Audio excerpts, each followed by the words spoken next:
in maanta halkan lagu furi doono tartankii koobka Jani Daawud waxaana si official ah ugu furi doono wasaaradda isboortiga dadku waxay ogaan jireen in khudbo lagu furo laakiin maanta action lagu furayo wasaaradda waxaan ku codsanaynaa kubaddii bilaabi lahaa tartanka waxaa noo sharaf inay noo saxiixdo markay noo saxiixdo kadibna waa qayb ka mid ah furitaanka oo hadalkii oo action loo bedelay sidoo kale waxaan ku codsanay in ayadii wasiirka gaashaandhiga ay isku baas kubadda kick-off-ka soo dhawow wasiir Soomaaliya sida gaaran oo lagu soo gaabiyo kubadda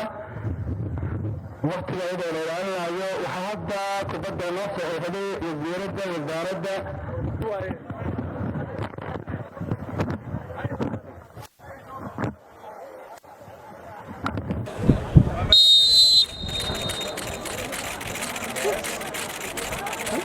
Go!